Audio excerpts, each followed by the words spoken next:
يتنبرك كناف أما كنبودا وان بيكنو غرغارا وان نونغلي يرو كنيني إيغا وان دغون كورنمو جالالان والغورسا ديمو مالي وان تينو باسو انجر كناف سريت أورمون hubachuu qaba jedheen amanaa kanuma dhimmichi kaach keessa kan jiru jarri amma walloltee bosona jirtu kunillee Oromoo waggaa shan guutuu wanta fayyadde hin jiru. Maqaa isaaniitiin Oromoon arrabsamuu malee maqaa isaaniitiin ijoolleen Oromoo kun dhumuu kun biyyaa baqachuu qotiyyoon Oromoo yeechi Oromoo bo'uu malee ana bira nama sadiitu jiraan jedhe. Tokko ofii kafalate qarshii 100 ijoollee lamaaf garuu ani qarshii 50 kenneera maatii isaanii jalaa qabani. Kana dubbi kanaaf namni akkanatti qotee bulaa dhiphisu namni akkanatti hiyyeessa dhiphisu Oromoo garamitti bilisa akka baasu anaaf gaafii waan ta'eef ani laal hagan laalutti namanu eegan amane immoo duubatti hin deebi'u amalli kiyya kan waggaa 2-3 inatu qarshii fidaa jedhu jedhani yoomuu dubbatan inamanu nama nabira jiru garuu immoo yoo irraa fudhatan yoo argu kanarra gowwummaadha maaliifi gowwaan ofirratti barata qaruuteen immoo namarratti barata jedhama kanaaf osoon qaruutee ta'e namarrattan baradhaayu gowwummaa kiyyatti garuu amma ofirratti jechuun bakka namuma hiriyaa kiyya akka ofitti ilaalu obboleessa kiyyarrattan baradhe kana booda isinillee ammoo qaruutee taatan anarraa baratu waan dhageessanirraa baratu ay laallu malee hin barannu jettan immoo akkuma mucaa Minnesotaadhaa qarshii $1,000,000 30 sassaabee ergee fi qarshuma inni ergeef sanin meeshaa bitanii xambaa maatii isaa 3 keessaa godhan kana booda harka koo cabsu waaqayyo jedheenillee imbaasii tajaajilu kana booda wardiyaayyuu osoo ta'e imbaasii kanaaf wardiyaa ta'e hin jiraadha jedhee deeme Ameerikaa jiraata diyaasporaadha. Kanaaf warri diyaasporaa ummanni keenya dhume maatiin keenya dhume rakkatee warri jettan irra caala immoo gara lixaatti rakkoon kun baay'inaan jira. An ummanni kun garaana nyaata ummanni kun baay'ee garaana nyaata kanaaf ummata kanaaf yoo yaaddan ta'e anis nan godha waan danda'u daalachaanis hin godha waan dandeenyu goone maatii tokko lama jecha achi gara magaalaatti siqsu kondominiyeemii akka seenu magaalaa jidduutti seenee akka jiraatu gochuudha. Sana booda durriyyeen sun qotiyyoo eenyu akka qalatu laalla waan qabatan qabatanii magaalaatti seenanii bunas gurguraa lubbuu ofii jiraachisuu isaanii wayya malee akkanatti hin ta'u jechuudha. Kanaaf uummanni sirriitti dammaquu qaba hubatee ilaaluu qaba jedhee mana daalachaa galatoo kaffee asuma taa'ii bireeka fudhuu mee yaada nama adda addaa irraa fuunaa amma gara Sa'iid Umar haa dubbatu. Akkam jirtan ilmaa Oromoo fayyaa. Mee bakkeetti jijjiira taaptaap godhaachumaan koppiliin killee godhaa. Maal jechuu barbaadani waa kanarratti waa'een Oromoo kuni Oromoon hagaa wanta ta'e tabaasaan Oromoo irratti raawwate akkamitti barootan maasatan kanaa fi arfan kana keessatti akka bate kuni gaafii hunda Oromoo gaafadhu garuu falli Oromoon qabu yeroo ammaa kanatti ani baay'ee na ajaa'iba hayyootum keenya jedhamee yeroo akkana wal qoqqoodanii hiree Oromoo kanatti kumaara taphatanii bara waa akkasitti hin dhufne jijjiiramni kun jechuudha akkasitti hin dhufne bar jijjiiramni kun ilmaan Oromoo ulfatti itti wareegame bare akkamitti injifannoo kana akka waan salphaatti ilaala uummanni keenya kun hagamni bara ibna 2006 kaasee haga 2010 biraatti qeerroo meeqatti itti dhume ulfa meeqatti itti wareegame jijjiiramni kun waa kanatti hin dhufne bare maali waan salphaatti jijjiirama kana maali itti fayyadamuu hin dandeenye kuni gaafii hunda sin gaafadhu lammaffaa yeroo ammaa kanatti yeroo kaabaa kibbaan bahaallitaan Oromoo araa kiiloo keessaa baasuu qabna jedhamee itti fiigamaa jirutti Oromoo wal qoqqoodee gandaa fi gootiitti wal ajjeesuu qaba kuni ta'uu hin qabu qaamuma fedhan deeggaru kan Oromoo sa'a ammaatti yoo ati paartii abaluu deeggarta ati maal kan waliin jedhu ta'e hundisaa hiree amma qabu kana boru waan qabaatu Oromoon yoo beeke tokko tahee akka Oromoo bicha waammate dhaaba waamuu osoo hin taane Oromummaa bichaa waammatee yoo mootummaa amma jiru kana biran dhaabanne boru hireen uummata Oromoo kuni qilee buuti. Waa beeku qabdan keessa jechuudha. Ilmaan keenya hundi keessa dhiifama naa godhaa hunda hongoresi. Waa na baay'ee waan siyaasaa nan beeku garuu haga agarru kanatti Oromoon ergaa dhufee uummanni kun bara Oromoon araakiloo isheen hin beeku. Oromoon waggaa afurmusamoo akka namitti ergaa jijjiirama rabbe. Uummata waggaa meeqa waggaa 30 sooshaali ikonomikaali politikali of ijaareeru diiguudhaan meeqatti ture duula meeqatti ture waggataan sadan kana keessa boqonnaa guyyaa takka guyyaa lamaan qabu jechuudha yoo dhugaa dubbanne yoo dhugaan silaa inni jibbame malee jechuudha waan hin jechuu barbaadu waan uummanni Wallaggaa uummanni Baalee uummanni Arsii uummanni Walloo guutuun diina bara jaarraa meeqaa lakkoofsise qabna diinni sun immoo amma ulee isaa kaafatee uummata isaa wajjin qabsaa'eetiin araakkiiloodhaa baasee yaabbataachiin isa jedhamu san waan akkasii jechaa jiran esoo kana qabaannu gootii fi gandatti kan wal lollu yoo ta'e gootii fi gandatti kan dhukaasa walitti banamu yoo ta'e hundi keenya unkwaan hiree Oromiyaa fi aangoo tana dhiisiiti hiree biyya tanaa dhabuuf deemnaa jechuudha. Kanaafuu uummanni Oromoo jedhamtee maqaa Oromummaa dhaammattu kamiyyuu mootummaa kana cinaa dhaabbattee rakkina amma keessa jiru kana keessaa bahuun dirqama. Gaafii hedduu deebi'eera ani hammam beekutti.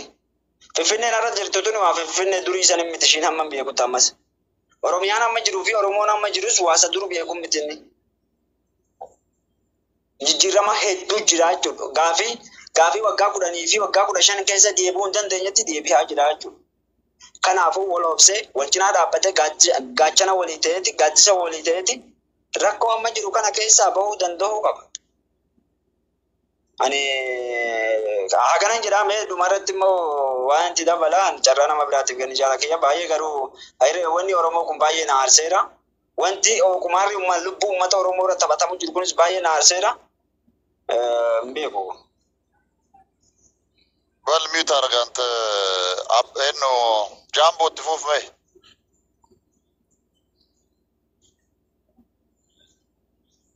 Jambo Rafairta. Okay, Alex. Oh yeah. What up, Kafiaron?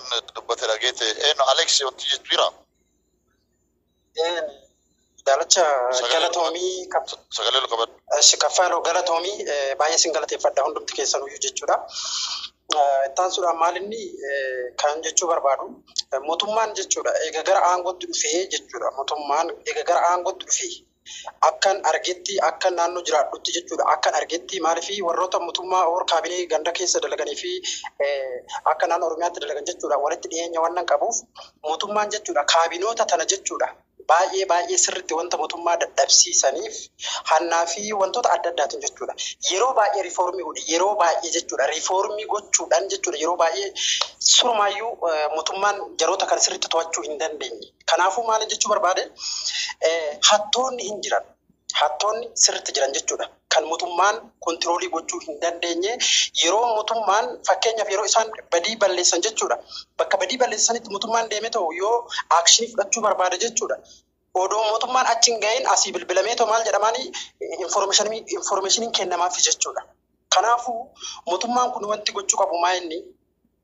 yoo garaa hin jabaatin yoo sirriitti keessa gadi bu'ee jechuudha uummata kana wajjin sirriitti jechuudha gadi bu'ee warroota nageenya mootummaa eegan jechuudha sirriitti uummata keessa gadi fageessee jechuudha yoo bal'inaan kan hin hojjanne ta'e jechuudha yoomiyyuu jara kana kontiroolii gochuu danda'u maaliif warri mootummaa keessa jiran ammallee informationiiwwan kenniif jechuudha fakkeenyaaf jarri kun gara biyyaa gisee seenan naannoo Tigraay yeroo seenan jechuudha abbooy sibaatii fi wantoota warroota akkasii kana kan harka isaanii dhungatee ta'u gara biyyaa saases jechuudha kanaafuu jarri kun maal godhan eenyutti yaa ba'an biyya miidhuu fi biyyaa turan jechuudha.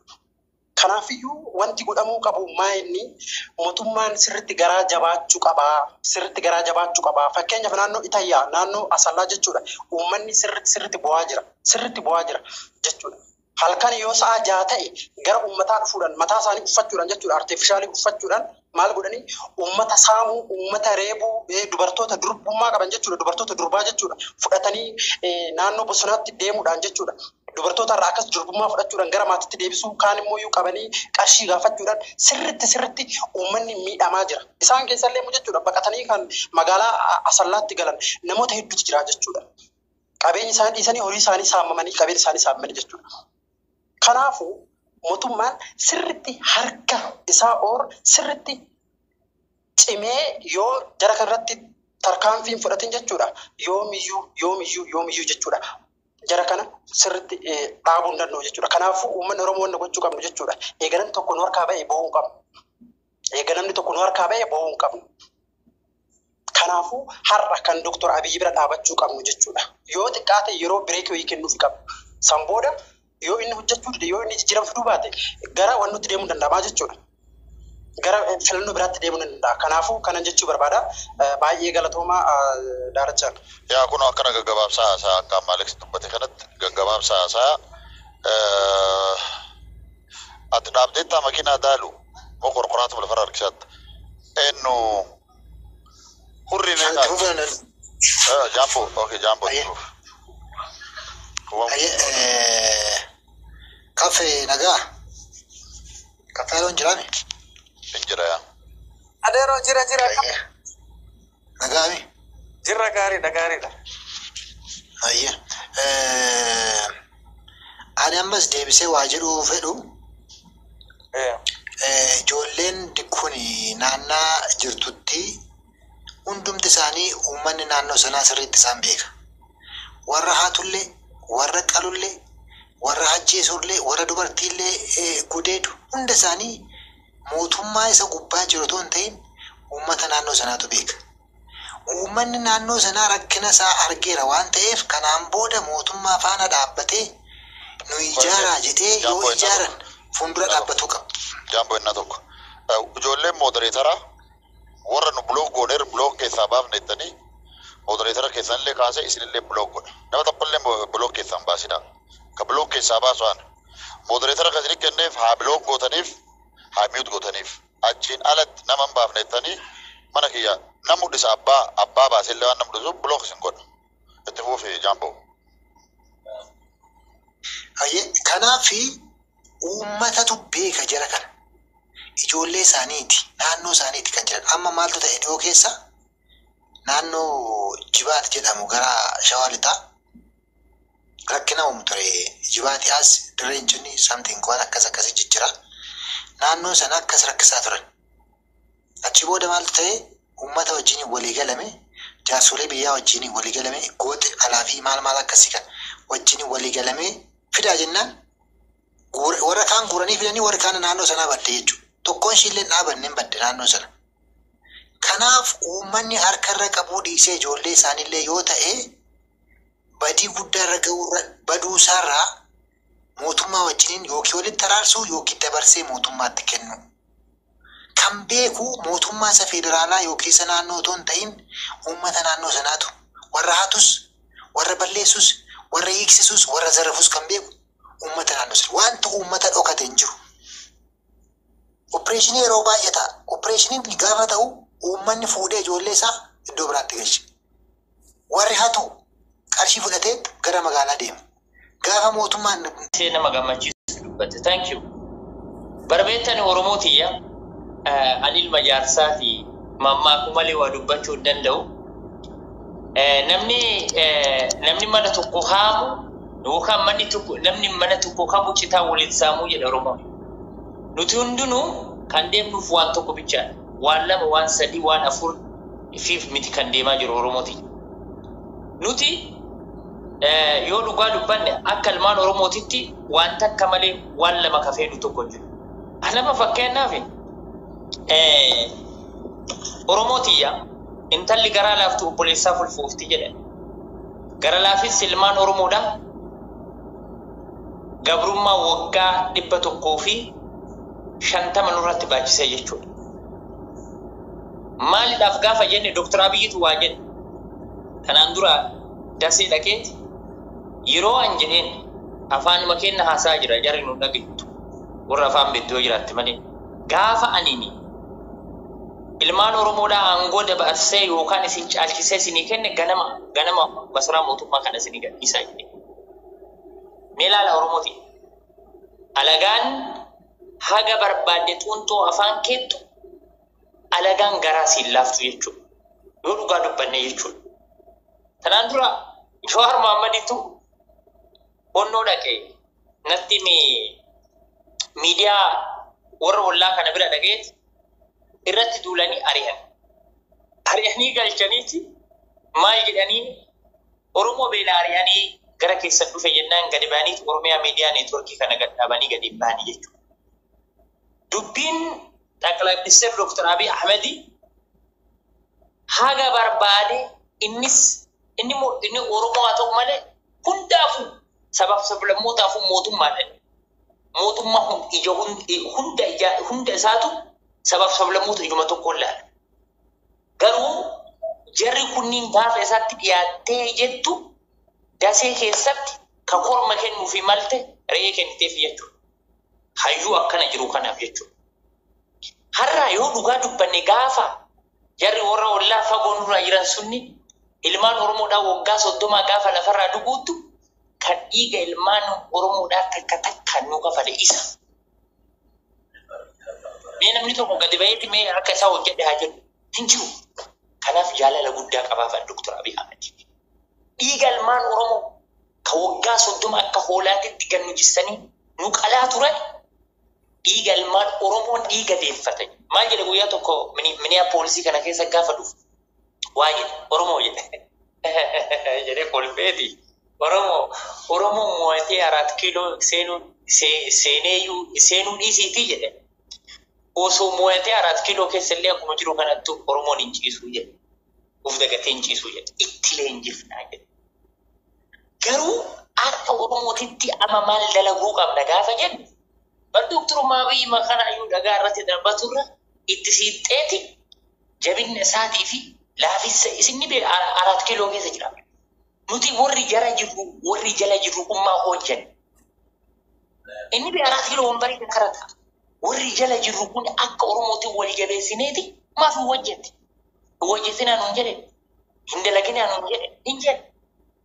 Garuu warri jala jirru nuti ammoo isa caala aangoo qabnu odoo beekaa qabaa. Odoo beekaa taane isa caala aangoo qabnu. Inni gadi ba'ee woti mandara keessa deemeeti ibaluun tokko tattara ibaluun tokko hin jiru. Maalitti beekanii kan oolu 4 kiiloodha. Dhugaa yoo dubbanne jechuudha. Garuu nuti isa caalaa abshaala taanee argamuu qabna. Garigariin Dr. Abiyyiin jibbiti jechuudha. Ani jibbu. Maaliif akka jibbine beektaa? Ani dadhabbii isaatii fi cimina isaatti siqaa. Abbichuu koo jedhe luka kiyya dhiqee odoo naan jedhe luka isaa dhiqaa. Maaliif jedhe dadhabbiin isaatti siqee arguu qaba. Cimina isaallee itti siqee arguu qaba. Gaafa immoo dhaabbadheeti daawun Abiy jedhe an jazbaadha mataa kiyya sammuu kiyya hojjetu jechuudha. Garuu kootu suuree kiyya kootu caamaa kiyya naa hidhee nyaaniidhaaf tole abbichuu koo gooftaa koo jedheedha. Garuu dadhabbiin isaatii ilaallisa isaa itti siqee ilaalaa jechuudha. Oromoon rakkoon nuti qabnu jabaa kenna rasaasaan rukutaa jabaa kenna dhagaa irratti darbataa fi wanyaataa ofii wal xaragaa alagaan ammoo gadi fageessitee si awwaalti jechuudha. Kanaaf ani ammallee warra akka Oromooti seedhamu akka Oromootitti Dr. Abiy warri jibbitan itti siqiitii argi. Biyya keessa akka miidiyaa raasuunu kanaa miti. Finfinneen keessa gadi bu'itii keessa deemiti argi. Itti siqi. Dhugaa sitti dubbadha. Hojjadhu irraa fuudhiiti. Mallaqa bichaa 300 yookaan 3,500 inni sii kennu dhiisi. Biyya abbaa kan kee irra jirtu irraa fuudhuu dandeetta aangoo utuu ati biltii taatee jechuudha. Garuu Oromoon akkana hin jirtu. Kanaafuu Oromoon ammallee diinni sa'aatii 24 nu balleessuudhaaf nurra hojjetaa jira. Ati Oromoo wanyaatu wal dhabamsiisu wal tuffachuu anatu hayyuudha anatu beekaadha waliin jechuu malee wallaalaadhaan ka waliin fukuufin jedhu Oromoon hin jiru. Kanaaf anniifama naa godhaati Xaqilaa Ministeer Dr. Abiy Ahmed kabaja kennaaf malee anini wanti isaan duraanillee arrabseen beeku hadhallee isa tuffadheen beeku borullee isa tuffadheen tuffadhu jechuudha. Maaliif hin tuffanne beektan itti abbichuu koo jedhan leenca koo gamna koo jedhan ittan seeqa yoo beekaa ta'e yoo hayyuu ta'e jechuudha. Isaaniti kan biyya alaa kan biyya koose biyya kiyya keessa agartee hiddaan na buqqisee kan na darbe wayyaanidha malee isaaniti jechuudha. Kanaaf akka Oromootitti diina alagaan duratti kenna fuudhatti dubbata. Alagaan maal soota dubbatu kun ammoo konkaan gowwaa maal gaagaati walii immoo qabda waggaa shan guutuu deemtaa jalliis. dubbii guyyaa kanaa ta'u daalacha. Zubel fakkaata seeloonii. Kaffee awraanta maal abbaa keessa bushiin laa'u. Adeero. Orange, kama mnashanji. Na takan Oromoni rakkoon Oromoo tokko maalinda akka keenyaatti akka sabaatti wanti harkaa qabnu kun nutti salphatee bakka guddaan kennuuf ofiif bakka guddaan qabnu beektaa sammuun ergamaa ta'ee barate sun gara erguutti dhufuudhaaf hin rakkata beektaa.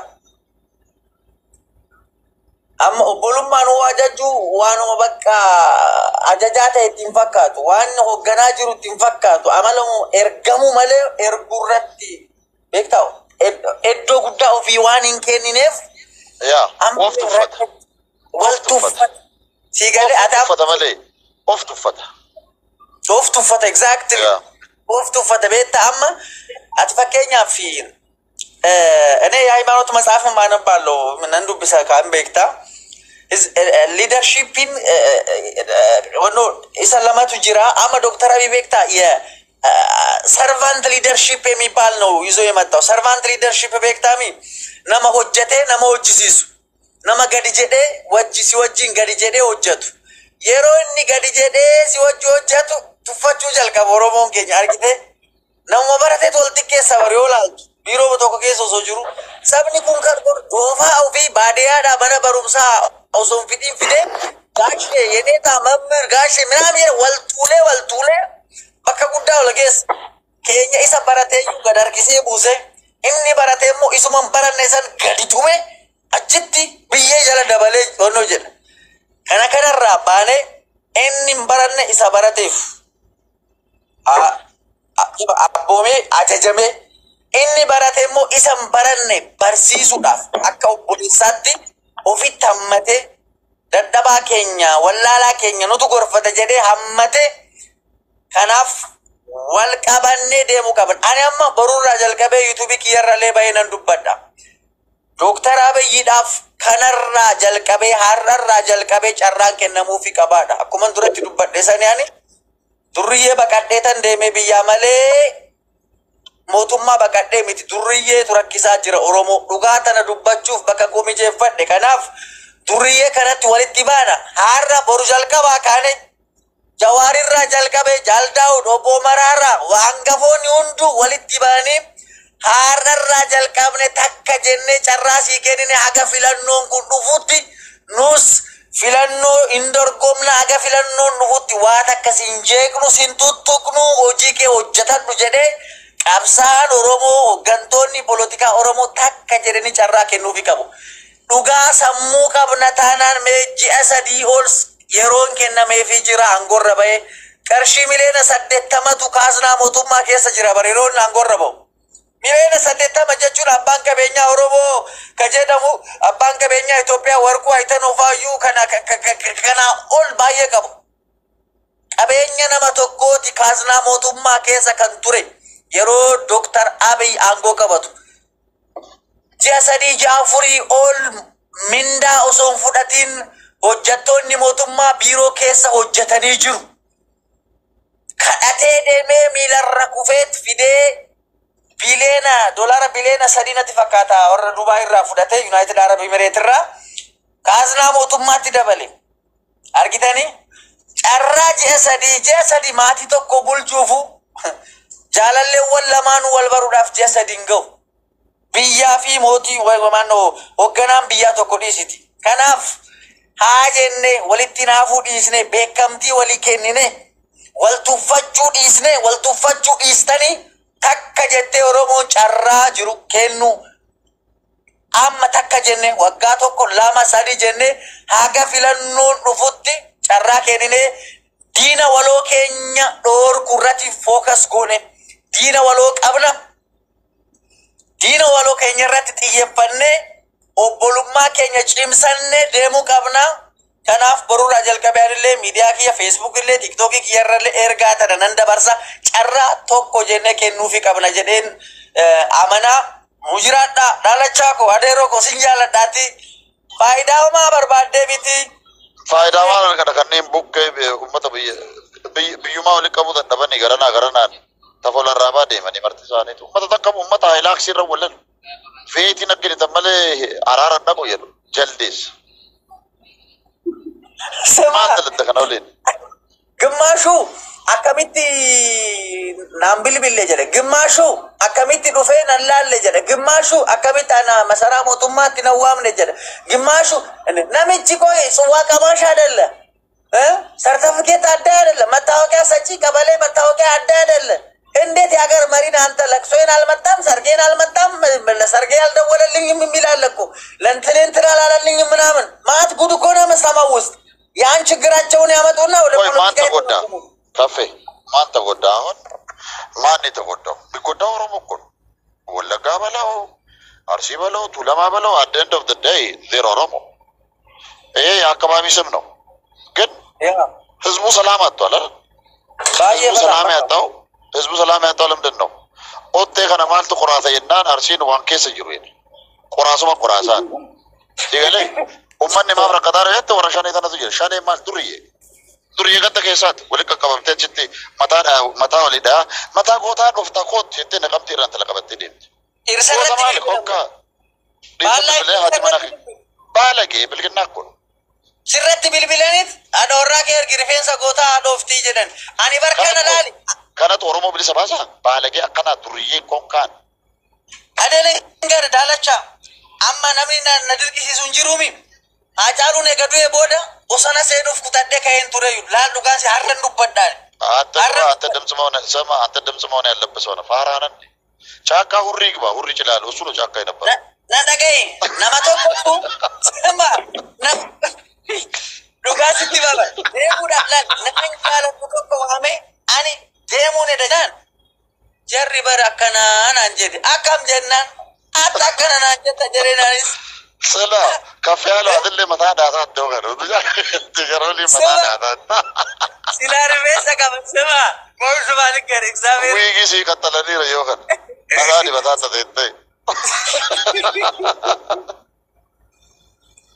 achi wal jere sema bosana demo dal seno eda jennan kurbat ara jara tana betta nanjeri imbeku par jarra tana jetti jarsatti bilbilali ta dawra ke ergi lagatti rifensa ke na doftu jedanin atakana jetti akatti ummatatti intabatan imbektu atinanje nale gadde achi closing godde baka sana boda block godde line ki yunda korachun jalgabe amma de mani nanno kenya kuno ajesa yolaltu iriyonni ki yakarshi kuma shantama kuma dibba Mucaan kaameraamaanii tokko ana bira kaameraa hojjeta abbaa koo sittani malaan qarshii kuma 100 irraa fudhatan amma innillee baay'ee natti fakkaata biyyaa ba'uuf laal this much kanaaf Oromoo yoomsaa Oromoo saamaa Oromoo bilisoomsuun hin jiruudha Oromoo by the way wasimu ሸኔዎች በጣም rich ናቸው they are very rich ሳሚcha kana saamanii reefanu ቀጭት ቁመኛተን እንደርበን አማር ሳይበኪ አማር ወይ ከቀበመ ነሂብ እዛ ያለው ላይ ፓሪው ላይ አለ በቃ ሴት እንዲህ ነው አለ በሽ መርጠ ነው በቃ እንደፈለክ ብትሆኑ እዛው ምን ይምጣል ነው የሚሉት ታፍኖ የመጣ ሰው ምን ይምጣል መጠጥ ከየት ይውልል እንደውም እኔ ናፈቀኛል ታውቃለህ የሆነ 6 ቀን ነው ምናምን ታዘው 1 ሚሊዮን ወንድሙ ከፍሎ ሰጥቶ ሲመቻል እዛ በቃ የፍየሉ ምኑ ችኮቹ ጸጉር የሚሰሩት ቆንጆ ተመርጦ ምናምን አሁን ይሄ ህዝብ ነው ኦሮሞ ነፃ ሊያወጣ የሚታገለው ደንቆሮ ሱሰኛ ደከኛ ጋር ምን አክቲቪስት አይሆኑ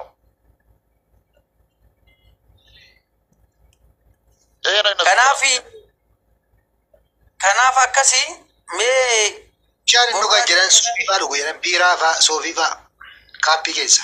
Abbo biiraa ilal paarii jira nama isaa sirbaa bulu gurbatti qadhoo sama jaalmaa jedhan kadhittiisan rabbi nama asirra laqaa isaa turetu addunyaa kiyya biyyanatti biyyaa bahee dhufee as jira. Ijoollee qabamtee kan lakkifamte iyyuu naa turte. Dubartii waliin qabtee mataa dhaataa waltiidha guyyaa guutuu abbaa isiisii yaadamu. Kaffee baga labbe nagaan si baase nuuf jiraadhu. Amen, amen, amen. Silaayyuu wanti godhan hin jiru ummata kuni waan hadharraa jalqabee miti. Ummanni Oromoo waan kan akka sirriitti hubatuuf akka sirriitti beeku gochuun dirqama. Haa ta'u beektaa wanti amma jiru namni Tigree wajjin waliigaluu danda'e akkamitti akka Oromoo wajjin waliigaluu dadhabetu nu dhibe. Amma inuyyuu irra deemanii wanti jiru maal ta'ee jira beektaa? Mootummaa kana mootummaan kun mootummaa Oromooti. Mootummaan kun baay'ee wanta gubadhu tokko Finfinnee keessa yeroo jiraadhu san buna dhugaa magaalaa Finfinnee keessa feesbuukii maqaa isaatiin banatee maquma ofiitiin piroofaayilii suuraa maqaa ofiitiin godhatee Dr. Abiy arrabsa. Bara Mallasaa san godhaa ture. Bara Wayyaanee san godha ture. Argite? shakkam. Dimokiraasii fooliin isaa argatee jira jechuudha. Argite? Finfinnee keessa teechee nama 4-5 taatee Dr. Abiy akka feete qeequu dandeessa, jajuu dandeessa. Magaalaa san keessa bara Wayyaanee san goota waa'ee Mallas nama 4 nama 2 duratti haasa'uu dandeessa bara san. Hin jiru never. Argite? Yoommoo isa jibbita ta'e warruma isa mormina jedhan bira seenuudha malee magaalaa teessees asirratti baatee bilisummaa inni siif kenneen feesbuukii intarneeta inni siif fidee siif kenneen wannoo jechuun barbaachisaa miti tokko. Lammaffaa Wayyaanee nutu ari'ee warruma bosona jiru kanatu nutu ari'ee warri jettan kunniin sama erga Wayyaanee ariite maaltu bosonatti si deebise reen seentu ture 4 kiiloo argitee lolaaf baati gadheen erga goonni galee jedha mucaan tokko sirbu argitee laal. Egaa lolli dhumee jarri ari'amtee bakka qabanne jedhee Oromoon amane booda gara lolaa deemuun hin barbaachisu. Walii taanee walii gallee hojjechuu irratti xiyyeeffachuu qabna jedheen. Gaafiin keessan maal inni jettee osoo gaafatte afaan Oromoo gaafii afaan Oromoo gaafii mana barumsaa afaan Oromoo gaafii afaan federaalaati. Kan ammoo adde Adaanachis gochaa jirti, Shimallis Abdiisaas gochaa jira. Prime Ministeriin paarlaamaa irratti waa'ee alaabaa ka Faransaay ka Ameerikaa imbaasii garaagaraa keessatti faaruun hoo faarfamu alaabaan hoo fannifamu ka callistan ka Oromoo yoo fannifamu maaltu sin aarsee ka uummata keessanii miti jedhee deebii kenneef quubsa irratti hojjetamaa jira. Argitee? Gaafii qabduu jennaan gaafiin hin jiru gaafiin deebi'aa jira karaa mootummaatiin. Kanaaf gaafiin isaanii maal inni saamicha jechuudha. Uummata yoomsu, uummata irraa saamu, qotiyyoo saamu. Qeesii naannoo keenyaa safara keenya aaressuun shirkaa bilbila warra as jirtan seenanii qeesii mandara keenya ajjeesan. Durbii kiyya obbo Lamma maatii isaa hojii bosona akka bulu laga akka bulu godhaniiran. Warri shirka jiru hin beeka kana hin beeka warri shirka. Arsii keessa wanta akkanaa kun adeemsifamus hin qabu. Warra akkana socho'u kanas naannoon sun abbootiin amantaa abbootiin gadaa ofirraa dhogguu ofirraa dhaabuu qaban. Kutaa lama adeemeeti wannoo meeshaa fudhatee waan uummata dhiphisuuf hin qabu. Wanta akkanaa kana. Kanaaf seera godhaa oo barbaadan deemaa bakka barbaadanitti walitti qabama. Deemtanii asii garanatti arsii keessa garanatti asii naachire never ever bakka. Amma etayyaa footoo kan nama 5 nama 6 ka'e. Achi waggaa irraa dhufanii footoo ka'u malee bakka san hin gahan. Bakka san garuu mootummaan uummata dhiphise deeme nama 5 magaalaa kam qabatame suuraa isaanii malee maal argina? Har'a etayyattuu argine borummoo dheeratti agarraa achi immoo bosatitti agarraa achi.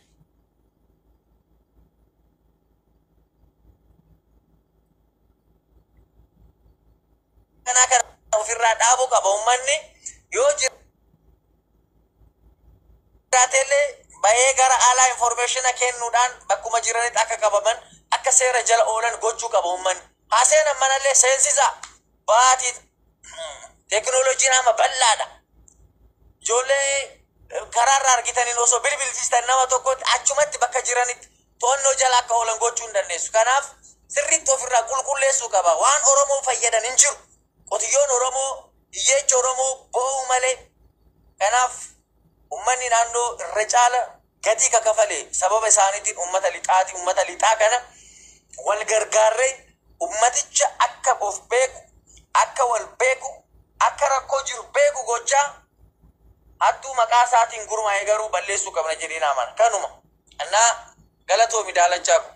Kanarratti ilaali anu yama ani ijoollee wallooti nuyi Oromiyaa akkamiin beekna ture jette Oromiyaan cimaa of ijaaree diina akka ofirraa qolachuu danda'utti akka tokkummaa jabaa qabanitti beekna ture nuyi Oromiyaa kutaa kudhan jechuudha nuyi walaani ani kun walloodha garuu yeroo haala amma haasoitan kanarraa yeroon arguutti nutu irra cimaadhaa seedhamuun fudhe beektaa nuti wallootu irra cimaadhaa seedhamuun sirraa hubachaa jira maaliif yoo jette nuyi asitti tokko taaneeti diina fintaalee amaaraatiin nu dhufe waxallee hudduu dhohineeti galchuu beekna malee jechuudha. Oromoon Oromootti wal dhahuu waan beekamu asitti. Oromiyaas immoo kan beeknu tokko ta'aniiti Oromoon uummanni Oromoo akka bakka bilisa akka jirutti beekna ture jechuudha. Anumti miidiyaalee fayyadamu kuni immoo inni kaan uummatichi immoo akkamitti hubata yoo jette Oromiyaan bilisoomeera.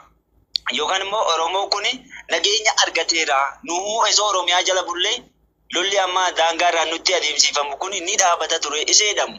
Hayaada hakkisii qabna ture yeroo nama waa'ee jettan kanarraa waa hubadhe yeroo laale Oromiyaatti inti nahuun jedhaani amma isumaa sin fudhanna gara Oromiyaatti deebi'ama jedhe walloon intoo innetti mormachuuf deemnaa jechuudha. Maaliif haalli achi jiru koondishiniin amma Oromiyaa keessa jiru waan sirrii hin taaneef jechuudha. Wanni akkasii jiraannaan kun uummanni Oromoo gabrummaa isuma lagaa sawwayyaa